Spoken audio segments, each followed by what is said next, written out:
Hi, it's MJ Callaway, and I'm here in my tiny Bounds Up studio. And I have our next guest from the book 21. And it's Melanie Colusci, and she's one of the contributors. And she has some great insight to share. However, before we get started, Melanie will tell a little bit about herself to us. Welcome, Melanie. Thanks, MJ. I'm so excited to be here. So, talking about yourself is kind of a loaded question sometimes, I think. I was so excited to contribute to the 21 project. It definitely led me to reminiscing a bit about my entrepreneurial experience and journey. And I currently own 3 different businesses, all of which I vowed to never own a business or run a business. And it's been my mission and my passion just in helping other women business owners, particularly, help grow and scale their businesses to the next level. And so I've authored 2 books myself, contributed to this chapter now, contributed to this book as well, and super excited to talk to you. Okay, I have to back up a minute. So you said that you never wanted to be an entrepreneur. I didn't. Oh, okay. You can't throw something out like that and not give us some idea of the reason. Yeah, so I grew up in a very rural community in Montana, and my parents actually created and built out the cable television system for this town of 1,000 people that I grew up in. So I grew up in an entrepreneurial family. My dad was an electrician. He's retired now, ran his own business, and they ran the cable television. So I saw how hard it was. And of course, being in a family-run business, I was working from the time I was probably 8 years old, helping my family. And as I got older, there were times when I had to wear yellow hard hats on the side of a highway as a teenage girl, being mortified that the cute boys would see me like this. So it was, I believe, at that point in time when I said I would never have a business. Oh my goodness, that is so funny. And I can actually visualize seeing you on the side of the road with a hard hat. However, today that happens. We do see women on the side of the road with a hard hat. Yep. So what was the switch? What was the switch that you went from never wanting to do it to actually owning 3 businesses? What happened? Yeah, that's a great question. And I've thought about that a lot over the years. I can't say that it was intentional. It just kind of happened that way.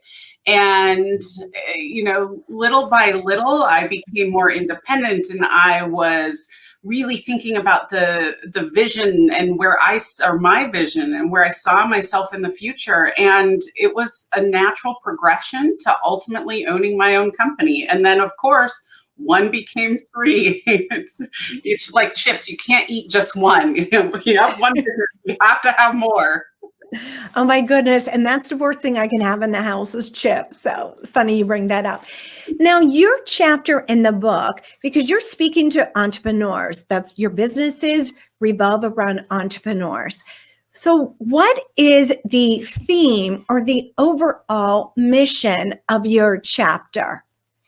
Yeah, well, and especially I was thinking back to growing up in a family of entrepreneurs, and when times were tough, our motto was work harder, do more. And that doesn't necessarily mean that we were working smarter, right? So right. As I was thinking about the pandemic and just my experience last year in 2020, as well as growing up, it just was very apparent to me that often when times are stressful or times get tough, we forget about some of what I believe are the critical components or the basics of having successful businesses, regardless of what happens.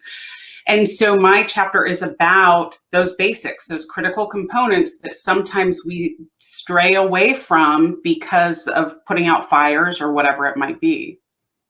Well, life is unpredictable. I mean, the pandemic taught us that if we didn't know it already. And really, we should have known it because of the recession from 2008, 2009. But with it, entrepreneurship is unpredictable. So how does that play into the basics? Yeah, and so we know there's things that we can control and things that we can't control. And Mhm. so when you think about the basics, first and foremost, it's being in alignment with your mission and your vision statements. So, when you close your eyes, where do you see yourself as a business or as a person in 1, 3, or 5 years? Your mission, why are you here on this earth to do what it is that you're doing? And if you're not in alignment with those things, it can help, it actually can create distraction, and it diminishes or dilutes the energy that you're putting into what it is that you're doing, because it's reducing your focus. So one of those things is definitely being in alignment with mission and vision. Oh, so true too, because then it makes every day worth getting up. And if Yep. you're not, like you said, you don't have the energy to go forward. And the focus, is it focus or commitment, or is it both? I think it's both. You definitely have. I had a business coach say to me a number of years ago, she asked me when I was talking about a goal or what it was that I was focusing on, was I interested or was I committed? And as I thought about that for a while, there's a big difference in commitment versus interest. And you can be committed and still lose focus. That commitment, though, has to be that thing that is driving you day in and day out. Exactly, because we all know the hours we put in as an entrepreneur business owner. Now, going back, what is another example? Do you have another example of where a business owner or entrepreneur could let a basic go by the wayside? Yeah. So, in my experience, just in working with business owners, I've found that the busier they've gotten, and especially if you have not scaled your business in a way where you can delegate to others, but the busier that business owners get, sometimes they stray away maybe from their goals and or the tactics or action steps that they need to be doing on a daily basis in order to accomplish those goals. You get so busy putting out fires and dealing with the day to day. As they say, it's easy to spend more time working in your business than on your business, and we forget about that piece. So it's important to focus on that too. Definitely. And it's so easy to let that go. I mean, that working in the business. So I get it. I've been there at times.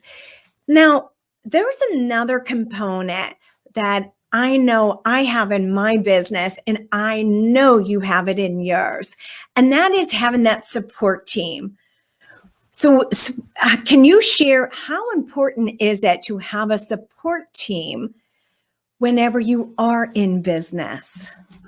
It's so important. And when you talk about support team, that can mean many things. Yes. That can literally mean your virtual assistant or your full-time employee or multiple employees. That could mean, the independent contractor that you do work with, but that can also mean groups of other supportive entrepreneurs or business coaches. Mhm. So I've found in my life and my professional career that having the ability to have a sounding board or that peer-to-peer learning from other women who may have experienced the same challenge that I'm going through is so important, and it's been so beneficial for me. I mean, I've actually uh, I own a financial planning firm and had gone through a really challenging breakup with a business partner. And I considered after 18 years as a female in financial services, making it, if you will, considering getting out of the business. And had it not been for the group of other supportive women entrepreneurs, and that was actually Pittsburgh Women's Mastermind, which now I have the honor of facilitating, I would have potentially quit. Wow. And that's how crucial it is to have that sounding board. Yes. Yeah, it definitely is. Now, Melanie, is there another, because that's a great tip, and then you gave us a few examples of going back to basics. Is there another strategy or tactic that you would suggest, or a first step for someone who doesn't have structure or systems, or they have let go of their basics? Is there a first step that they can take, or something you can recommend? Yeah, so you talked about it, you alluded to it right there. Having systems is another important critical component to having that healthy foundation for your business. And it can be small. At some point in time, you will expand. At some point in time, you will hire people potentially. And so, really being able to create that repeatable process and client experience or customer experience becomes important. And had I to do over, I would start writing systems and processes from day one. Mhm. I will second that. Recently, I hired my second part-time employee. And what I did was, as I was training her, I put everything in a Word document. I sent to her, then we went over it. But I thought, oh my goodness, I need to have this down, because maybe I might need to hire a second one. But I had that advice from someone, a business coach, a few years ago. And I do that with everything now. I put it in writing, and I'll do training 1, training 2. Mhm. So that's great with those systems. So what is one final word that you can give to others? The word that immediately comes to mind is resilience. And, I'll tell you, regardless of the pandemic, in my 20 plus years of now being a business owner, I have had so many times where I didn't want to get out of bed. I wanted to pull the covers over my head. I wanted to give up and quit. And it's really reminding ourselves of Mhm. how strong we are, how tough we are. And if you believe in the gift that you're bringing to the world, don't quit. Don't give up. Stay resilient. My goodness, love it. Now, how can others reach out to you? What is the best way? Yeah, so you can visit from startuptosuccess.com. There's a lot of great blog posts and other tips for business owners, both experienced and new business owners. And the contact form is right there. So if you have some specific questions for me, fill out the contact form and I'll get right back to you. Thank you so much. Thank you so much for sharing your insights, your tips with our audience. Really appreciate it. I can't wait to read your chapter in the book 21. Thanks, MJ. You're welcome. This is MJ Callaway signing out. Remember, have a bounce up day.